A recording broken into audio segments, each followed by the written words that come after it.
Welcome into a special college football playoff edition of our CBS Sports College Football Pick Show.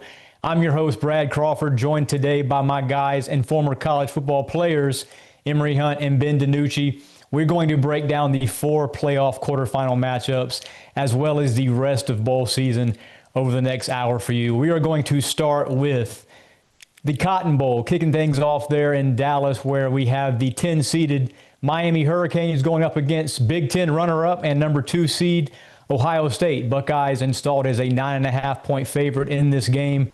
Total sitting around 41.5, 42 points as we get closer to game day. Fellas, Miami just shut down a talented Texas A&M team that only had 1 loss heading into the playoff, obviously giving up 3 points against Marcel Reed, and that high-tempo offense was very impressive. This defensive front led by Ruben Bain has sort of been Miami's calling card throughout the season. Emory, I'll start with you, man. What has made this Miami defense so elite these first 13 to 14 weeks?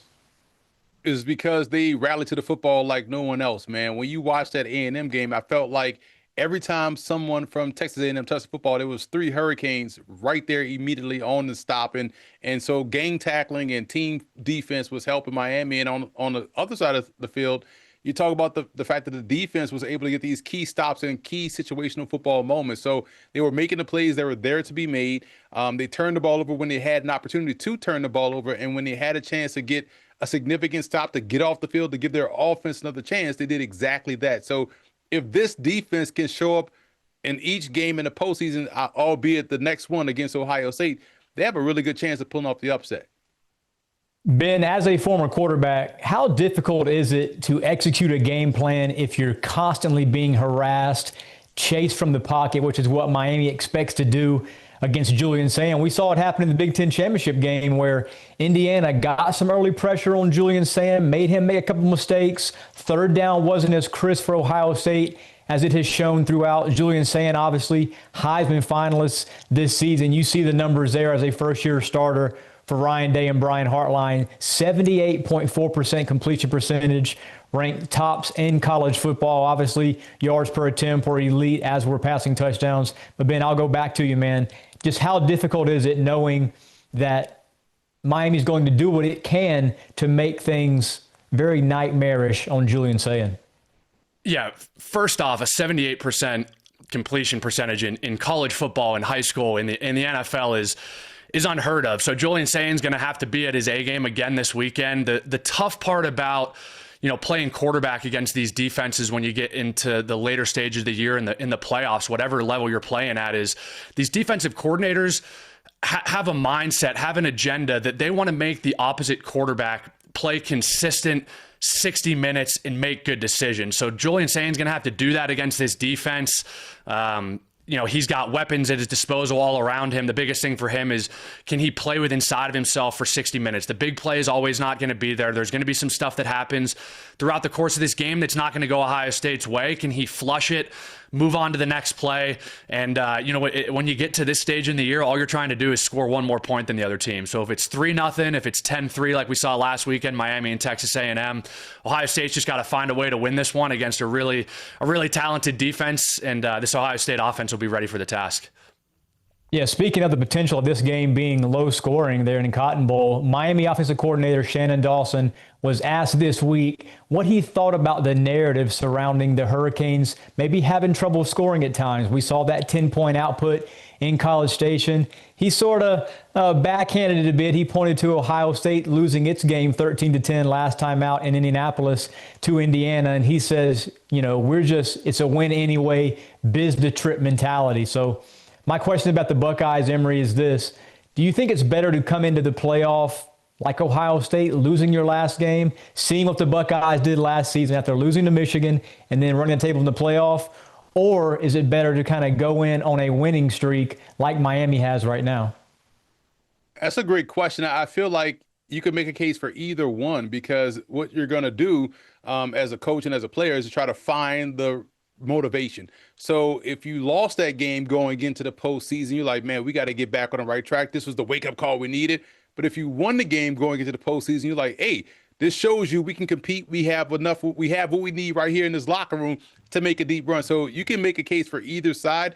That's why it's always fascinating to see how teams come out and play from either perspective, because it's really all about those 60 minutes, and nothing prior or after truly matters. So if Miami wants to continue to play football this season, they're going to have to come out and play exactly like how they did versus A&M. And if Ohio State wants to play like they did last year, or get to the championship game and win it like they did last year, they're going to have to come out there and play their best game offensively and defensively. We know defensively they show up each and every week. Offensively speaking, this is a tougher challenge. It's going to be a lot like what they had against Indiana. So that'll be the interesting point to watch for in terms of how they have those small, subtle adjustments that didn't work against Indiana. They could find potential avenues of success versus Miami. One major change for Ohio State this week, fellas, is Ryan Day taking over play calling duties for the first time this season. Obviously, Brian Hartline's the OC there for the Buckeyes. He's splitting time between Ohio State this playoff and his new job at South Florida. Ben, do you think we should expect to see any changes offensively? And how important is it for Sagan to be really comfortable back there with Ryan Day calling the shots? I think first and foremost, the interesting thing whenever you switch play callers at a point in the season that we're at right now is Julian Sayin has been used to the same voice, the same cadence, the same rhythm in his headset before every play for the last couple months. And now when you switch from Hartline to Day calling the plays, it's a different voice.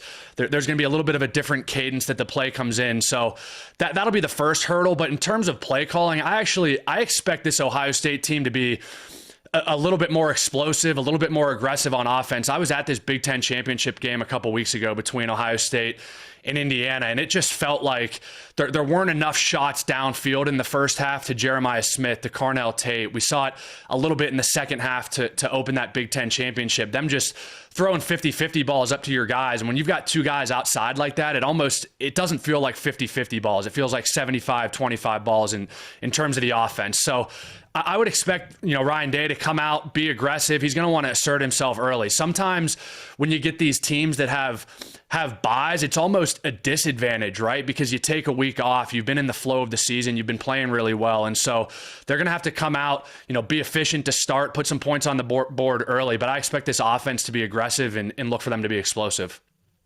Yeah, I think you may have shown us your early pick there, Ben, with that Ryan Day love. And obviously, last time he called plays was against that Georgia defense back in 2022. C.J. Stroud, 350 yards passing, multiple TDs in that 42-41 loss. But it is time for predictions.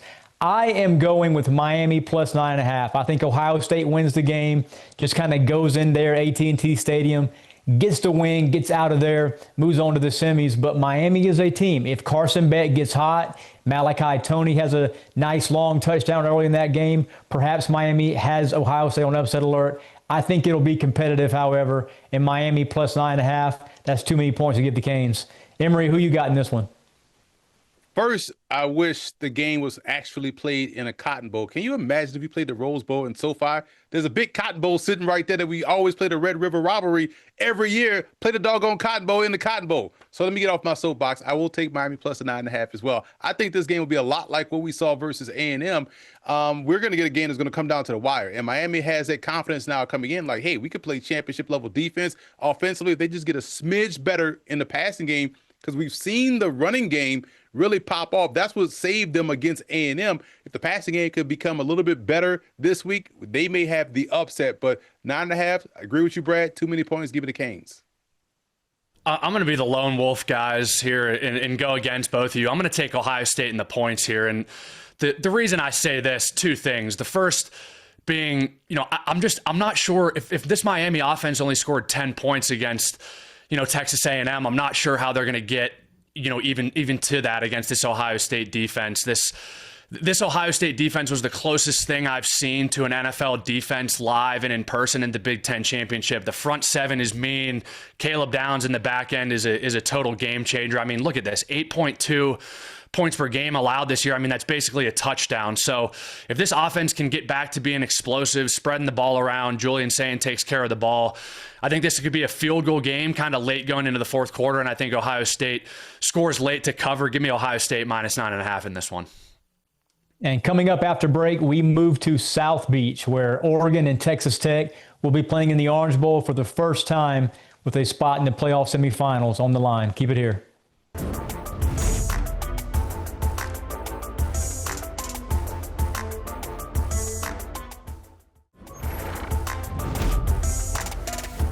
Welcome back to our special edition of the CBS Sports College Football Pick Show. Playoff worthy. Here we go. We're going to South Beach in Miami, where Oregon and Texas Tech do battle inside Hard Rock Stadium. Big time Orange Bowl playoff quarterfinal matchup. Oregon right now is a 2.5-point favorite in this game, with the over-under set at 52.5 points. Oregon obviously coming off that first round win over JMU. Texas Tech, as the Big 12 champion, had an opening round bye. Oregon coach Dan Lanning, fellas, has had a lot to say before this game. He has criticized playoff scheduling. He, picked apart his defense for not playing championship football there in the second half against JMU last time out. Emory, my first question is to you. What version of Oregon are we going to see in this matchup with Texas Tech? Man, good thing Ducks have wings, man, because I look at the map. I'm like, man, that's going from the top to the bottom. You know what I'm saying? Travel. It's like going from Anchorage to Cuba. You know what I'm saying? Might as well. So I feel like we'll still get the same Ducks. I feel like the Ducks travel well and what they do and how they're built. And I think what helps them out is their O-line and D-line play.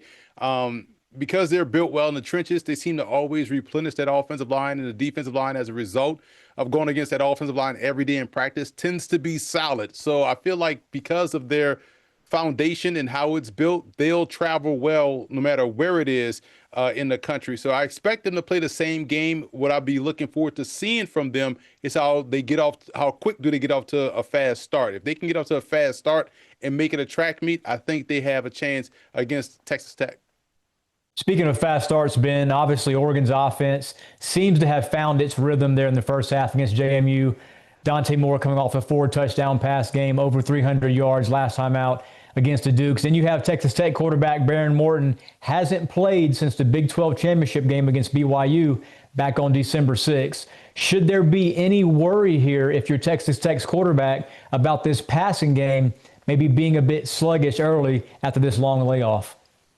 I think so. Yeah, that's one of the things that, doesn't always work in the favor of these teams that, play well coming down the stretch. You get a first round bye. You don't get a chance to kind of work the kinks out in the first round and hit the ground running. And I was at the Oregon JMU game last week. Oregon came out of the blocks so fast. The first two drives, I think there were 8 plays and Oregon had 14 points, and JMU just had no response for the speed. So for Texas Tech, I mean, this by far is going to be the most explosive, fastest offense that they're going to play the whole year. Dante Moore is the best quarterback they're going to play the whole year. I understand Texas Tech's defense is really, really good and has had some good showings this year. They're certainly going to need to, set the tone early for that defense, get a couple 3-and-outs, and see if they can force Oregon's hand early. But this game, I'm really excited for. I hope this is a shootout. I think this is going to be a really good game, and I'm looking forward to seeing how this one kind of plays out.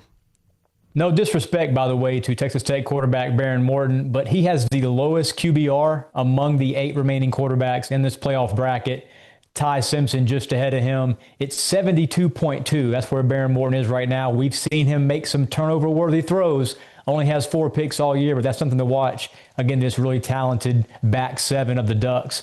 This is my opinion, fellas, but I think Oregon's offense against Texas Tech's defense is the single most, I guess you could call it, greatest matchup. I mean, talk about pure balance here. Oregon high flying with Will Stein. He's on the outgoing to Kentucky as the head coach, sticking around for the playoff. You've got Texas Tech. No matter what metric you look at, they have been elite in every facet. Defensive stop rate, points allowed per game, rush defense, passing defense. Texas Tech and Joey McGuire are getting it done. I'm going to ask both of you. You can have first dibs on this, Emory. Which unit, in your opinion, has the edge in this game? Oregon's offense or Texas Tech's defense? You see the numbers there. I mean, right now, Texas Tech offensively, just as explosive as they are defensively with all these big-name headliners led by Heisman finalist Jacob Rodriguez. I would say Oregon's offense because of Dante Moore. And the reason why I like Dante Moore versus this Texas Tech's defense that is really excellent is because of, you see right there, the completion percentage, the yards per attempt, the minimizing of the turnovers. But what we don't talk about is how good of an athlete he is. And when you have that as your ace in the hole, to play above the X's and O's, to get out there and scramble and create and generate second chance opportunities, or just get out there and just take off and run, therein lies the difference. You can't prepare for that. And that's the difference between, an offense in Oregon and any offense that Texas Tech has faced all season long. So when you're able to play above the X's and O's, we saw that would have been a problem for them against BYU, but Blake Bear Bachmeier couldn't, he was banged up, so he couldn't really use that element of his game. It just allowed Texas Tech to tee off on him. But because Moore has that in his bag, while also being a dynamic downfield passer with accuracy, therein lies the difference. So if all things being considered, who's the one guy you can't account for? The quarterback. And I think that's what gives me confidence in saying Oregon's offense has a slight edge against Texas Tech's great defense. You hear the term strength on strength used all the time. This is just your classic example of an Oregon offense versus a Texas Tech defense. You've got Jacob Rodriguez, who had some Heisman votes. He's going to have to make some Heisman-worthy plays, I think, on Thursday for this game to go the way that they want them to. But I think for the Oregon offense, what it comes down to is they're just too explosive. The speed, the rate with which they're able to rip off chunk plays versus that JMU team. Dante Moore averaged 12 yards a pass. They had 7.5 yards a carry, and it felt like every other play was just an explosive, big play in the pass game. And I know Texas Tech has played some good offenses this year. They played BYU a couple times, but this is a different type of animal coming into town. This is a different quarterback for all intents and purposes. Looks like he's going to be a top 10, a top 5 pick, potentially, the number 1 overall pick next year if he decides to come out, and Dante Moore. So I've got my eyes all over this Oregon offense versus this Texas Tech defense. I think it's going to be fireworks all day long. Let's move to the prediction segment here. Texas Tech, Oregon. This is my lone money line upset of the playoff quarterfinals. I went 4-0 against the spread in the first round. So follow me here. I like Texas Tech plus 2.5. The Red Raiders are going to beat the Ducks. And outside of Jacob Rodriguez, there's still big names on that defense that we haven't mentioned. David Bailey, Lee Hunter. Some of these guys are all conference caliber. And Oregon has not played a ton of elite defenses this season. When it has, namely Indiana, they only scored 20 points. I think if Texas Tech can get to 3 touchdowns, somewhere in that 21 to 24-point range, Texas Tech can win this game outright. And I'm going to tell you this. We're going to be talking about Joey McGuire getting into the semifinals after another disappointing playoff finish for Dan Lanning and Oregon. Ben, who you got in this one? Well, Brad, to kind of rebuff what you said about elite defenses, JMU had an elite defense in the first round of the playoffs, and all Oregon did was hang 51 on them. So I understand a little bit of a different animal, but I like the Ducks here in this one. I'm going to take Oregon minus 2.5. I think the speed, the mismatches, you've got Kenyon Sadiq. You can move him all over the field. That's a mismatch, whatever way you draw it up for this Oregon offense. I think Dante Moore is going to have to play a little bit more safer with the ball. Those couple of interceptions last week late in that game, I think, are going to be a motivation point for him for this offense. I feel like, this team feels like they didn't end the right way in the second half last week and kind of let, JMU hang around and do some stuff. That 99-yard drive to end the game against that Oregon defense. I don't think Oregon's going to let this happen. I think they've got too much firepower on offense, and I think Dante Moore is the better quarterback in this one. So give me Oregon minus 2.5. I'm taking Oregon as well. I actually think they win by double digits. And hear me out on this one, guys. I feel like Oregon's defense was better tested versus JMU because of Barnett's ability to get out there and scramble. They won't have to worry about that versus Texas Tech. And I feel like Texas Tech's offense is a little bit more smoke and mirrors. It's all about their defense is the reason why they're here and the reason why they're talented. But, man, we talk about an offense that you had to worry about with JMU, with DiGennario and how he's able to make plays downfield and all of the big weapons they have, plus a quarterback scrambling and getting outside the pocket. With that not being something you have to worry about, I expect them to get some stops in that offense. If you give them more bites at the apple, they'll end up scoring more points than Texas Tech. So I think they'll win by double digits. Up next, we will bring you our final thoughts on the granddaddy of them all, Alabama versus Indiana, out in the Rose Bowl. Keep it here.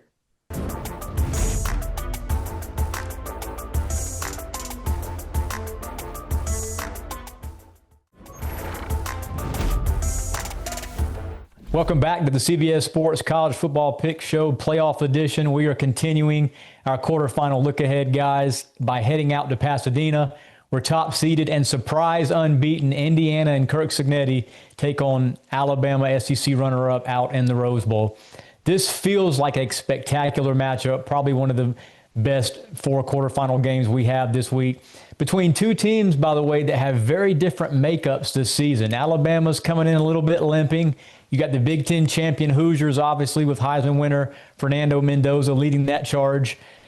But Alabama was lucky to make this playoff after getting blown out by Georgia, obviously, SEC championship game, and then avenged a previous loss to Oklahoma a couple weeks ago in Norman to move on to play Indiana. So erasing a 17-point deficit, obviously a lot to build on for Alabama there. Emory, I'm going to start with you, man. Indiana is a 6.5-point favorite in this game. What stands out to you about that line? And maybe do you think odds makers are perhaps giving Alabama, the brand of Alabama, so to speak, a bit too much respect in this spot? Not at all. I feel like the spread is warranted. But what makes Indiana so tough is because they beat you with execution and discipline. Like, they do everything the right way. They are a coach's dream. Their coaches preach this all throughout every practice. Stand on the line, do it the right way, do it this. It matters. The little things matter. Well, Indiana is the living embodiment of the little things mattering because they don't beat themselves. They force you as the opponent to play a supremely disciplined, assignment sound game. And if you have one mistake or if you do one thing wrong, they're there to capitalize. So Indiana won't beat themselves in any game they play. And that makes it tough on Alabama because you just talked about it. Like, they got down 17-0. That can't happen against Indiana. Otherwise, they're going to get blown out, and Indiana won't allow them to come back. So they're going to have to match the Hoosiers' discipline in this ball game. And we see now discipline is at least worth 6.5 points. Being Kirk Cignetti, Indiana head coach, is now 24-2 overall in 2 seasons with the Hoosiers. Obviously unbeaten this year, has beaten a ton of good teams as well, including Oregon and Ohio State in this playoff bracket, almost by himself. If there is a playoff blueprint for Alabama to pull this upset, what is it?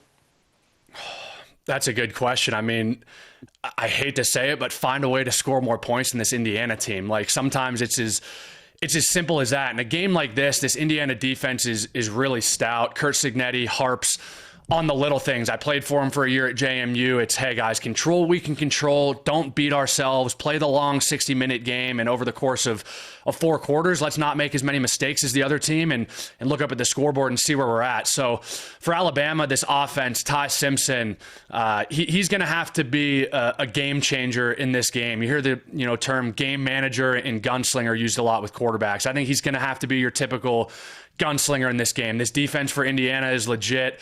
This offense is legit. They're going to be scoring a lot of points. I think for Alabama, protect the ball, and we got to try to muster some explosives on offense.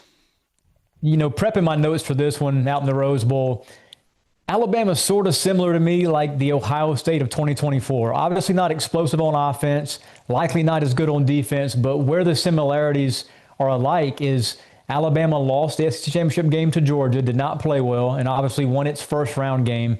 Then you have Indiana, unbeaten, going to Pasadena, just like top-ranked, unbeaten Big Ten champion Oregon did last season, and losing to Ohio State. So I'm wondering if Alabama has a chance to do what Ohio State did last year, pull this upset, beat the top seed, and win a second straight playoff game. To do that, though, Alabama's offense has to play better. Getting in that big 17-point hole against Oklahoma a couple weeks ago, obviously that happens against Indiana. Then you see Mendoza and that Indiana elite defense kind of step on the throat a little bit. Ryan Williams, he has been on a milk carton these last few games. I think his last touchdown maybe came the first part of November. Only has 2 scores over the second half of this sophomore season. Emory, what's it going to take for the Crimson Tide to get its playmakers involved and start moving the football notably on the ground? Because a running game for Alabama has been largely non-existent in the Kalen DeBoer era. Man, milk carton is putting it lightly. I'd rather be on a milk carton than be in a witness protection program. Like, you can walk right past somebody, I know who he is. That's Ryan Williams this year. Like, he has to be able to show up and play big. And if he can do that, that balances out their passing game. and it helps their offensive chance against Indiana because, again, Indiana is solid on the perimeter in terms of the cornerback, so they can really match up rather well. So in order to get Ryan Williams going, I think you have to find creative ways to get him involved. So touch passes on jet sweeps, or maybe it's something, a quick pop pass to let him make something happen after the catch. Get those running backs involved in the passing game. Do something to spread Indiana out horizontally before you attack them north and south in the run game or vertically in the passing game. But that's the type of game Alabama is going to have to play. It's weird to be talking about Alabama having to play a smoke and mirrors game as opposed to just a straight downhill Bama game. But that's Indiana's ability to do that. And Bama has to get creative and get their playmakers the ball in any form or fashion in order to help them get lathered up and ready to go into a ball game that they're going to be in for a 60-minute fight. There's also the Heisman Trophy factor in this game. Fernando Mendoza, obviously winning the award a couple weeks ago in New York, has led multiple fourth-quarter rallies this season. Beat Oregon on the road, beat Penn State on the road with that great toss to the back of the end zone. What a spectacular catch there from his teammate. Ben, do you think there's any pressure being the Heisman Trophy winner on Mendoza going into this one? I think probably, right? This is a little bit of uncharted territory for Indiana, for Fernando Mendoza, for Curt Cignetti. I know Cignetti's done it at the FCS level, but this is really, really uncharted waters for Indiana. So I think Fernando Mendoza feels a little bit of the weight of the Indiana Hoosiers over the last, 50 or 100 years of college football. He's going to be taking that into this game with him on Thursday. He's going to be ready to roll. I was extremely excited to watch him play a couple weeks ago in that Big Ten championship game. I've been around a lot of quarterbacks who can spin it well. This dude's game certainly translates to the NFL level, the accuracy, the way the ball comes out of his hand. I mean, the back shoulder throws. It feels like there's nothing that's really ever covered in this offense. He finds a way to put the ball where only the receiver can get it. It sounds like they're going to get Omar Cooper back on the outside, who they lost, early in that Ohio State game in the Big Ten championship. That'll be a big lift for them on the offensive side. And so I'm excited to see, how he plays. I mean, a couple years ago, if we would have told you it was Alabama versus Indiana, Alabama was the 9 seed and Indiana was the 1 seed here in this college football playoff. I mean, I think every fan of college football would have said, you're crazy. What the heck is going on in the world if this is kind of what we've got going on? But this is the reality that we're in right now. Indiana's playing a really, really good brand of football, and they've got the best quarterback in the country. And so when you've got the quarterback and when you've got the defense, you're always going to have a chance in playoff football. This really does feel like a David versus Goliath matchup, with Alabama being the David. We've never been able to say that before. Crimson Tide is going to try to be the rock slinger out in Pasadena. It's time for picks. I like Indiana minus 6.5. I took Indiana to get through this playoff bracket and make it to the championship game. Indiana is a team on a mission after losing in last season's playoff. I think Curt Cignetti and Fernando Mendoza have all the right ingredients and makings of a national championship team. I like Indiana to win this game by 10-plus points out in the Rose Bowl. Emory, who you like? I'm going to take Alabama plus 6.5. I like Indiana to win the game, but I'm thinking more 24-20 as opposed to a full touchdown spread here. So give me the Hoosiers to win the game, but Alabama to cover.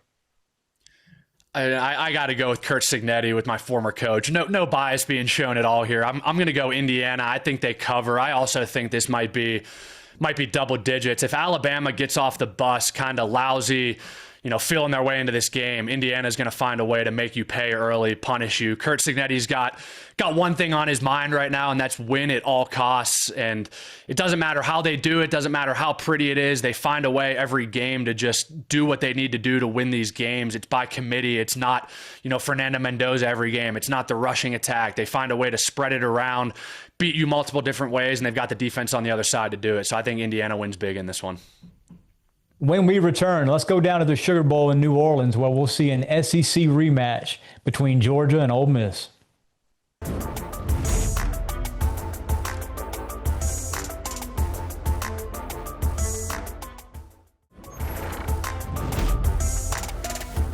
And we're back on the CBS Sports College Football Picks Playoff Edition show.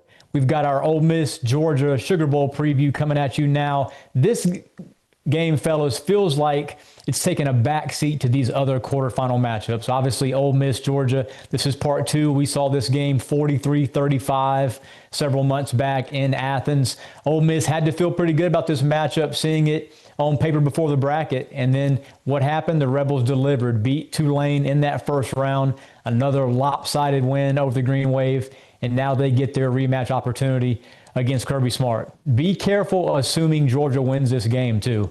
Ole Miss scored touchdowns on its first 5 possessions in that first matchup. Had it not been for 2 3-and-outs in that fourth quarter, and Trinidad Chambliss, Rebels quarterback, alluded to it earlier this week, perhaps Ole Miss would have won that game, and Georgia would not be the eventual SEC champion. But here we are, a chance to go to the semifinals for the winner. Emory, I'm going to start with you. What impressed you most about Ole Miss last time out with Pete Golding running the show? First game without Lane Kiffin. But did they score those touchdowns against Georgia in the Sugar Bowl, though? Like, all right, so what I loved about what they did against Tulane is funny because the game looked exactly the same way it looked earlier in the season. Tulane shot themselves in the foot and allowed the score to expand instead of doing what they needed to do to stay in the ball game. And Ole Miss was very much ready to oblige and just blow them out. And he did exactly that. So I was impressed with how they really pushed Tulane around up front. And I think that's going to be the challenge here against Georgia. Can you win the point of attack? We've seen them do at times. But if you remember that first matchup between Georgia, like you said, they were going up and down the field. So they had the opportunity to do that. But can you do it consistently? And consistency doesn't take breaks. And they can't have a missed possession, a missed opportunity to really push Georgia to the max. I think if you can do that, you have a chance. So, yes, I was impressed with what they did against Tulane because you expected it to happen, but I was more impressed with how they made it look exactly like the first matchup. Yeah, I'm with you. I thought the Rebels looked apart in that first round. I didn't notice any major changes offensively or schematically or even game plan-wise without Lane Kiffin. And Pete Golden said after the game, the foundation for this year's Ole Miss team, 11 wins in the regular season, had already been set. And getting the brain trust of those 4 offensive coaches back from LSU, including Charlie Weiss Jr., you can see how that really helped Trinidad Chambliss sort of insert himself early into that game plan against Tulane. And Ben, Ole Miss, obviously 0 issues scoring points this season. They're churning out first downs, production, explosive plays at an all-time rate now for the Rebels. Trinidad Chambliss at quarterback, obviously, he's a special player. What do you think makes him so different as a former Division II transfer out of Ferris State for him to be playing at this elite level right now? I think first and foremost, the athleticism, right? Anytime you get quarterbacks who have true dual threat ability, high school, college, NFL, think about the best guys that you watch on Sundays every single week. What do they all do? Lamar Jackson, Josh Allen, Patrick Mahomes, all these guys. It's the dual threat ability. So for Trinidad Chambliss, I mean, let's not forget that he didn't even start the season as the starting quarterback this year. And for him to come in and take the reins of this offense after an injury to the starter and really hasn't looked back since. I mean, he's got total control of this offense. He's in command, the athleticism, the RPOs. He's doing a really good job managing what they're asking him to do. I understand, it's hard to beat somebody twice in the same season, and that's what, Georgia's trying to do here against Ole Miss on Thursday. But at the same time, I think this matchup is really where, Ole Miss is going to be, missing Lane Kiffin, I think. I think the game management, the situational, the whatever you call it, the clock management stuff, the situational stuff that's going to arise in this game, I think Lane Kiffin was a master of that. And I think this round is where you're going to see, that Ole Miss is really missing kind of what Lane Kiffin brings to the table as a head coach. And more on the Georgia side of things here, the Bulldogs seem to have hit a different level down the stretch, blowing out Alabama, 3-touchdown win, SEC championship game, obviously an elite performance against Georgia Tech in Atlanta as well in that rivalry finale. Emory, it always seems like Kirby Smart's teams, they get better with age, more maturity down the stretch. We've seen it again. However, last season, Georgia ended the year hot and then lost to Notre Dame in the Sugar Bowl. Another opportunity here. Are we going to see a defense-first performance against Ole Miss, in your opinion, or is this going to be a Gunnar Stockton shootout, score as much as we can, like we saw in that first matchup? I think both things can be true. I mean, I'm a big Gunnar Stockton fan. Anytime you can look like 23 and 43 at the same time, that's doing great stuff. You know what I'm saying? So I feel like when we look at Georgia and where they've gotten better this year, I think the run game is significantly better than it was last year in terms of running the football. Defensively, they look like Georgia's supposed to look on defense. And there's no surprise of how they practice. We've seen these practice clips come out on how the intensity is there at Georgia, which breeds and yields itself to how they play on the field. So I do feel like we'll see a sort of similar game like we saw earlier in the year, but maybe a little bit lower scoring. But this game there's nothing deviating both teams in how they played in the first match, because both have the athletic quarterbacks, both have quarterbacks I like to consider to be gamers, and both have the ability to run the football. Ole Miss doing a great job of that this season. That's the difference from them versus last year. So I expect this one to come right down to the wire once again. Yeah, I think it will too. I've gone back and forth trying to pick this game. I know it opened at 7, now it's 6.5 Georgia. I'm going to take the Bulldogs minus 6.5 as my final projection for this Sugar Bowl. I think Gunnar Stockton has a late touchdown pass. Kirby Smart gets it done defensively. And like Ben said previously, this is the first time in 2 games now without Lane Kiffin that we're going to see maybe some things change. A big third down call. You know, Ole Miss usually rolls the dice on 4th down. How many times is Pete Golding and Charlie Weiss going to put their trust in Trinidad Chambliss to go out there and win it? I like Georgia to cover 6.5 points. Emory, who you like? I like Georgia. I think this will be a tight game. I'm going to give Georgia credit and lay the points with them. But I would also say this. The only person in that stadium on the Ole Miss side of things, player and coach, that has national championship experience is Trinidad Chambliss. So he may be the calmest hand on that side of the field. We'll see how the other coaches on their side, try to play up to the standard, not shrink in the moment. But ultimately, Georgia been there, bought the T-shirt, done it, all the good sayings you like to say. Give me Georgia minus 6.5. I agree. I'm going to take Georgia minus 6.5 as well. I think Ole Miss is going to do a good job making this a game into the second half. I think the Ole Miss offense and what they do presents enough challenges to any defense. So for Georgia, they're going to have their eyes in the right spot, the discipline with the RPO game and Trinidad Chambliss running. But I think this Georgia defense and Gunnar Stockton make one more play late. They squeak out a late touchdown. I hope this game's a shootout. That's what we should see. I mean, we should see 2 teams that go at it and really, really have a nice game shootout-wise. You see some of the predictions there. Those are our picks from Ben, myself, and Emory. Cotton Bowl, Orange Bowl, Rose Bowl, Sugar Bowl. There's your 4 playoff quarterfinal projections. A lot of chalk there, except for Alabama plus 6.5 there in the Rose Bowl. And then I've got Texas Tech, obviously, as my lone outright upset winner. When we come back, we'll give you our Blitz picks, a 5-pack of other bowl games this season. Keep it locked on the CBS Sports College Football Pick Show.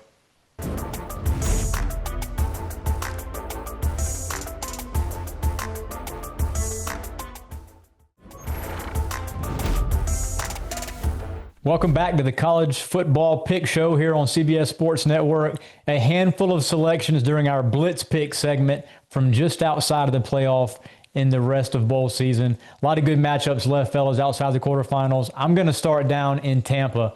ReliQuest Bowl, Vanderbilt versus Iowa. I like Vanderbilt minus 4.5. That's my first pick here. Diego Pavia's swan song, so to speak, after finishing Heisman runner-up to Fernando Mendoza there in New York City. I know Pavia didn't have the best Heisman post-ceremony, had to apologize for some of his antics, but he can leave it all on the field inside Raymond James Stadium. I like Vanderbilt minus 4.5. Emory, who's your first Blitz pick? I'm going to go to the USC-TCU matchup. We're in bizarre world because I saw Jordan Mailata re-signed with USC and never thought I'd see that in college football. So that tells me he's going to play. And I like the matchup here. Keep an eye out for Jaden Richardson, the wide receiver who transferred in from Tufts Division III program. He's now going to get a huge opportunity to go out with a bang here in this bowl game. So I will lay the 6.5 points with USC. I'm going Texas for my first game, this Texas-Michigan game. I think for obvious reasons, this is one of the only bowl games that I think people are actually excited to watch this year. Give me Texas points. I think for obvious reasons, Arch is going to be playing. I think this team's going to be pissed off that they were left out of the playoff. Michigan is kind of in disarray right now. Head coach, they just figured out. They've been the biggest story of the last couple of weeks. I think Texas comes out with something to prove, and give me the Texas points in this one. Next up for me in the Blitz segment is Arizona State plus 2.5. Surprise pick here. I like Arizona State money line too against Duke, ACC champion Duke, by the way. in the Sun Bowl. Motivation is key, fellas, when betting these bowl games. Kenny Dillingham sort of sidestep, stiff-arm the Michigan noise all during December. I think this Arizona State team, even without Sam Levitt and some other guys not playing in the transfer portal, I think Arizona State is going to win this game. Duke, by the way, they lost 5 games for a reason this season. Arizona State was pretty darn good, too, in the Big 12. I like Arizona State as the underdog to beat the Blue Devils. Emory, who you like next? You said motivation is key. So Texas, give me those points, laying the 6.5 with them versus Michigan. I don't care. They won't care what's going on around the program. All they will know is that the box score at the end of the day will say Texas beats Michigan. They'll leave out all the nuance. So I'm laying the 6.5 points to Archman and company. They get the job done. I'm going to go Navy minus 7.5 for Cincinnati in the Liberty Bowl, and this one is purely based on the fact that Cincinnati does not play an offense like this the entire year. It's very tough to game plan for. Blake Horvath is kind of the maestro of that offense, can run it, can pass it. This is a new look kind of Navy offense. I was part of a Pitt team back in 2015 that played Navy in a bowl game, and we got the doors, ran off of us, I think 45-10. We practiced for a month and still weren't ready for it. So for that reason, give me Navy, give me the points for Cincinnati. I'm going to Nashville here. Tennessee minus 2.5 against Illinois in the Music City Bowl.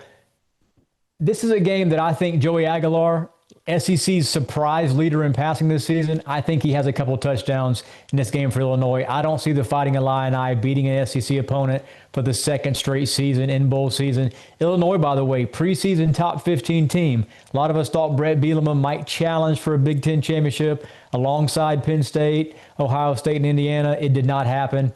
I think Tennessee minus 2.5 is pretty safe, playing in essentially a home game in Nashville. Ben, what's your next one? I'm going to go to the SMU versus Arizona game. I'm going to go SMU plus 2.5 in the Holiday Bowl. This is a team that was part of the playoff last year, had high expectations this year with Rhett Lashley, Kevin Jennings. I think they're looking to end the season on a high note after what was, in their eyes and a lot of people's eyes, a disappointing season. So give me SMU points versus Arizona in this one, and what I think could be a shootout as well. A lot of points.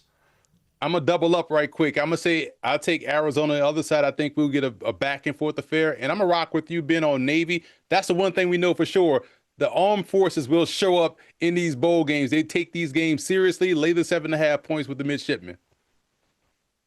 Yeah, for my fourth pick, I know USC's had a bunch of opt-outs ahead of this Alamo Bowl, but I like the Trojans to cover minus 6.5 against TCU. Makai Lemon's out, Jacoby Lane's out. But they've got their quarterback. Horned Frogs do not, and Josh Hoover. OC Kendall Briles, by the way, yeah, he's at his new job at South Carolina. So TCU does have some personnel and its quarterback missing. I like USC minus 6.5. Ben, what you like next? Brad, I'm going to pick against you in this Duke-Arizona State game. You said you like Arizona State. I like Duke. I understand there could be some ACC championship kind of, lull here, but for a Duke team who ended the season the right way, won the ACC championship, played well towards the end of the year, I think they keep the momentum going into bowl season and get one here versus Arizona State.